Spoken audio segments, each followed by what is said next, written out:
Hey, you, welcome back to the channel. And guys, today we're going to talk Avengers Infinity Wars. This will be a spoiler-filled review. If you haven't seen the movie yet, please watch the movie first. Come back here so we can talk about it, and we can talk about some of the very interesting things that happened throughout the course of this movie. So, guys, anyway, after 18 years of I'm sorry, not 18 years, 18 movies, 10 years. Not quite 18 years yet, but seems like it will be. 10 years of Marvel movies, 18 movies. We're finally here, and this film pretty much has just about every Marvel character, every Marvel character in the Marvel Cinematic Universe we've seen thus far in it. With the exception of a few people, but pretty much there. And what's so great about what we get in this movie is the characters over the course of this decade. We've gotten a chance to really learn these characters. There's been a great amount of character development and investment in characters, right? So to the point where there's this huge impact when we see these people on film. And just coming out the Black Panther movie, we got set up even with the Black Panther as he was like the last Avenger here to pretty much come in the fold. And even with him, we get a pretty good setup and character development from that movie. So, this movie is basically one of the hugest complaints I had about Marvel, but also one of its most strongest accomplishments has been to take these comic book movies, no matter how comic booky the character is, and somewhat find a balance in translating them into a kind of character of realism mixed with this comic book world. And Marvel has the secret recipe to this, and they do it quite well. So this movie is no exception. A big, huge popcorn movie, mostly just action. But what's so great about Marvel as a whole is you didn't need the character development. We've known what the story has been for like the last several movies, so you didn't really need a whole lot of setup. We already had that, unless you've just been absent from these Marvel movies. Now, I did take people with me to the movie the other day to see this film, and these were people who didn't know really anything about comic books or the Marvel universe. They just and pretty much just knew it was a superhero action movie. And, some of them slept halfway through the movie or almost through the entire movie, but would kind of wake up at certain action scenes and be entertained. And that's what you're going to get with this movie. This movie is designed for comic book fans, for people who have been there through the course of these movies. If you're coming in and you're just going, okay, what is this Avengers, this Marvel Avengers thing? This is something that I like to check out. All the hype's been going on about it. And if you're just coming in like that, then you will just see this action movie. And it's not going to be a whole lot of depth to it. Whereas generally I'm very critical of Marvel in those areas. For this film, you gotta let it get a pass on this and still kind of walk away going, hey, this is a darn good movie, because look at the amount of characters that were involved in this film. I mean, for a person to even be able to get a minute or two action, is very difficult, to pull off. And we get enough in this film. We get to see all of these various characters, and and get enough to move the movie along. Of course, some of the story is more geared towards other characters than others, and this was definitely a Thanos movie, and it made sense as Thanos was who everyone wanted to see, who was behind much of the events that led to the Avengers, right? Really, all of the Avengers, events is based on Thanos and the will of Thanos to destroy half the universe. So this was a decent film, considering all these things. I think it definitely satisfy the popcorn movie fans. It definitely satisfies the a lot of comic book fans, right? And the diehard Marvel Cinematic Universe fans. So I think it's mission accomplished there, and I think that's all this movie was set out to be. That it was crescendoing to this, and so and looking at it for what it set out to be, I would say it achieved that 100%. So it gets an A+ in that. It didn't miss a beat with that. But again, this isn't a film that that you're gonna have to come in. This is an action film based on events of all these individual Marvel Cinematic Universe movies that leads to this point. Now, there are some parts of the film that I did appreciate a lot more, looking at it more as a well put together film, stepping away from CGI and action, and that is just the motivation of Thanos. The best villain is the villain that sees himself as the hero, right? Thanos recognizes that there are finite resources within the universe. This causes suffering. Light bulb goes off. Why not just eliminate half the universe and just let it work in a balance alongside with the rate of growth? It's kind of interesting when you think about population, resources, and referencing, back to just the planet we live on here, Earth. I live in Georgia now, and in Georgia, there is a monument called the Georgia Guidestones, I believe, erected in 1980. This kind of mysterious monument. It's likened to Stonehenge. It's supposed to be set on ley lines if you're into different types of mysticism and earth energy and different things like that. But this is supposed to be that. And inscribed on the stones talks about the earth should only have 500 million people to balance out with nature. I just found that all very interesting. But as you look through the guidestones, there are a lot of good things that it talks about just how human beings should govern themselves, and just how there should be this balance.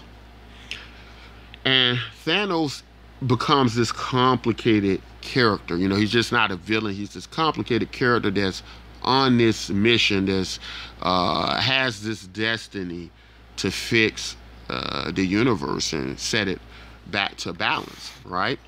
So in that respect, Thanos is a thought out character, right? He's not just some I'm drunk with power. I just want power for the sake of power. I just want control because the sake of control, or because there was some abuse that was faced by the character within their life, and now that they want to use power to correct that, right? Or even if you kind of compare it to what we get in the Star Wars franchise, right, where you have a character like Darth Vader, whose whole quest for power is plagued by his personal problems, his emotional issues with his family, with his mother, with losing Padme, losing his wife, and various things like that, right? So Thanos is a much more complicated, it seems, in that respect, character, where his ideology is a much more grand. It's not directly a personal thing as much as it's more of a destiny thing. Like, I have to set this straight, and if not me, then whom? So I found all that very interesting. Yeah, but, of course, as we watch the movie, we get to the end where Thanos does succeed. He gathers all these various Infinity Stones, and he apparently, it seems, wipes out half the universe. Now, what seems interesting about it, who remains are the original Avengers, it seems, right? It's kind of a little symbolism there to how it was all began, how it all started. Now, the original Avengers may have to go out and set things straight. And, like I said, guys, the movie worked pretty good. Did I think it was a great movie? No, I didn't think it was a great movie. I actually, at points, I felt pretty, it was kind of putting me to sleep at certain points, except for the action sequences.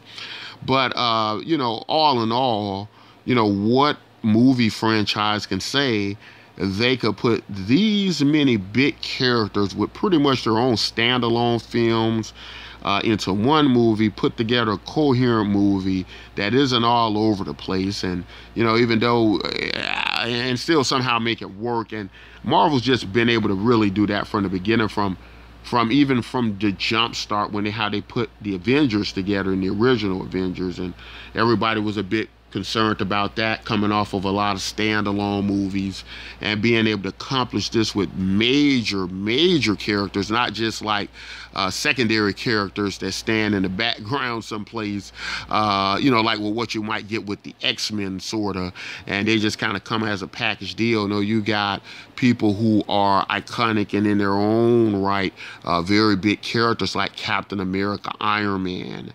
the Hulk, Thor, and now Black Panther. And put them all together, and it works. So some interesting things we got, especially going into the post-credit scenes. We get this, Nick Fury trying to communicate with, it looks like, Captain Marvel.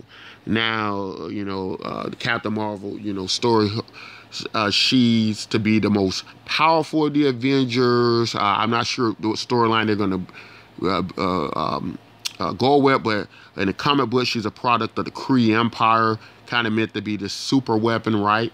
Fight off their enemies.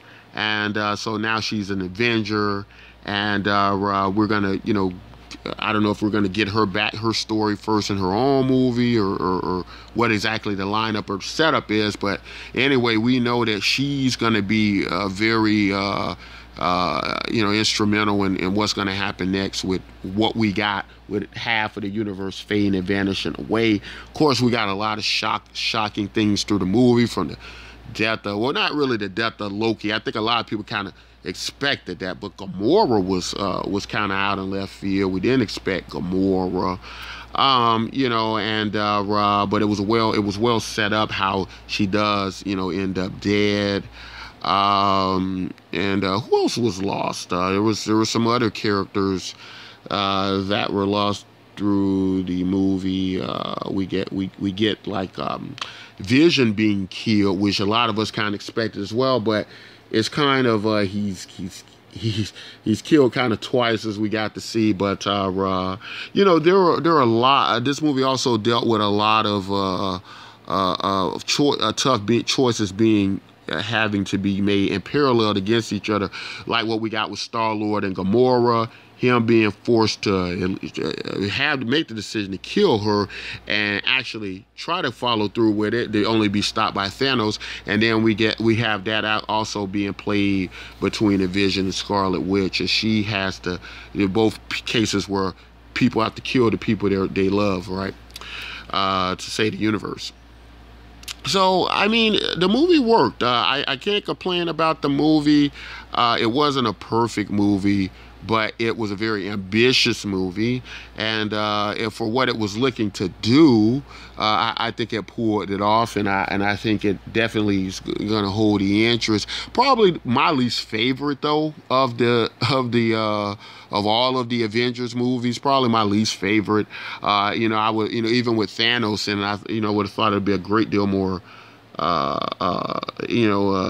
interesting maybe with Thanos in it, but although there were a lot of treats in the movie I love seeing, I don't think it would be my favorite Avengers movie. But it was an entertaining movie, definitely entertainment, a treat to watch. Very interesting to see all these characters, but where the parts of the film I found the most humorous probably won't be what a lot of other people found the most humorous, because what I found to be the most funny in the film and some of the most entertaining was the role that was played by Peter Dinklage. And if you don't know who Peter Dinklage is, he plays Tyrion Lannister in the Game of Thrones films, where he played this giant dwarf. And it's kind of ironic, it's kind of interesting that Peter Dinklage, obviously, as an actor, when it comes to dwarfism, when it comes to